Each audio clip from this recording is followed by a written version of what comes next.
Hi guys, नमस्ते। Actually मैंने television के बारे में बहुत सारे वेरिएबल टॉपिक पे वीडियो बनवाए मेरे टेक्निकल दोस्तों के लिए। आज का एक थोड़ा स्पेशल और हटके वीडियो है। बहुत बार टेलीविज़न में मतलब सारे ब्रांड के सारे टीवीज़ में डिस्प्ले में 3 प्रॉब्लम्स आते हैं।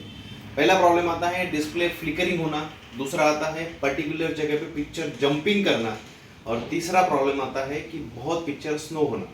तो इसका एक्चुअली 3 प्रॉब्लम का एक ही सॉल्यूशन होता है, एक ही मेथड होता है। ये मैं एक्चुअली आपके सामने एक एग्जांपल के लिए टीवी खोला है VU 43 इंचेस का 4K एंड्रॉइड स्मार्ट टीवी।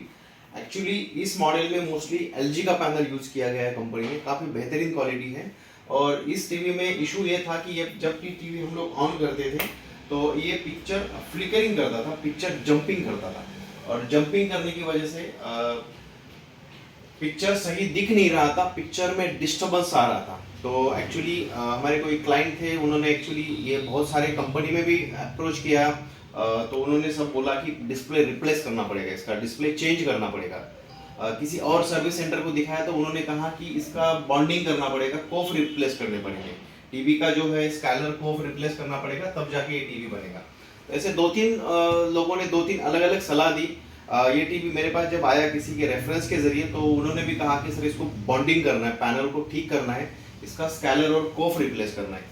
तो जब मैंने ये टीवी चेक किया तो इसका पूरा VGA सिग्नल से लेके सारे सप्लाई चेक किए तो बिल्कुल एब्सोल्युटली सही था। इसका हम लोग अगर डॉक्टर की भाषा में बोला जाए तो एक किडनी इसकी खराब हो चुकी थी। जो भी मेरे काबिली तारीफ दोस्तों ने चेक किया उनका सही था कि इसका स्कैलर और कोफ ही रिप्लेस करना पड़ेगा। बट मैं कुछ शॉर्टकट मेथड बता रहा हूँ टेक्निकल दोस्तों के लिए कि इसमें हमने किस तरह से इसको बनाया। जब क्या होता है ना कि जब भी हम लोग टेलीविजन का डिस्प्ले खराब होता है या स्कैलर खराब होता है तो पूरा का पूरा शॉर्ट नहीं होता। इसमें क्या होता है ना कि आधा हिस्सा इसका इंटरनल शॉर्ट हो चुका है, ये आप देख सकते हो स्कैलर का, और आधा हिस्सा बिल्कुल सही।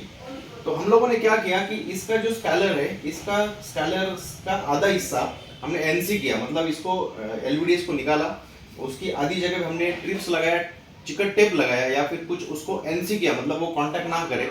ऐसा करने के बाद में इसको जब हमने ऑन किया तो आधा हिस्सा डिस्कनेक्ट होने के बाद ये टीवी बिल्कुल एब्सोल्युटली एकदम सही हो गया।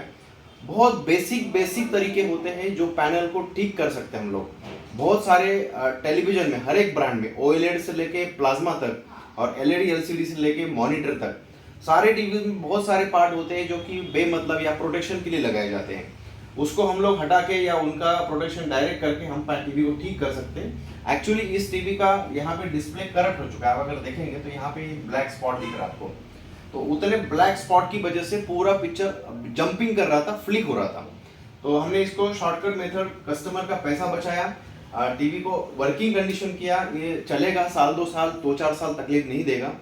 ऐसे बहुत सारे शॉर्टकट मेथड्स हैं जो कि हम लोग टीवी में ठीक करने के लिए यूज किया जा सकता है। बेसिक लेकिन बहुत शॉर्टकट मेथड है। तो इसके अलावा बहुत सारे हमारे पास टेक्निकल टिप्स होते हैं, पैन इंडिया लेवल पे लोग हमें पूछते हैं, हम उनको सलाह भी देते हैं ताकि क्या बोलते हैं उसको, ग्रीन इंडिया, मतलब जो ई वेस्टेज कचरा है या ई वेस्टेज प्रोडक्ट है वो ज़्यादा बाहर ना निकले।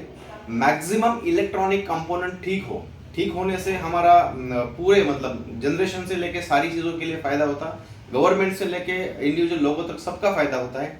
और इसके अलावा हम लोग LED LCD, plasma, projector, everything जो भी सारे बिगेस्ट आइटम है उनके छोटे छोटे एसेसरीज से लेके रिपेयरिंग टिप्स तक हम लोग पैन इंडिया लेवल पे प्रोवाइड करते हैं। कभी भी किसी को कुछ स्पेयर पार्ट से लेके टेक्निकल हेल्प तक कुछ भी अगर हेल्प लगती है तो आप लोग हमें डेफिनेटली कांटेक्ट कर सकते हो। जो भी पॉसिबल हेल्प हो सकती है वो डेफिनेटली की जाएगी। Thank you so much.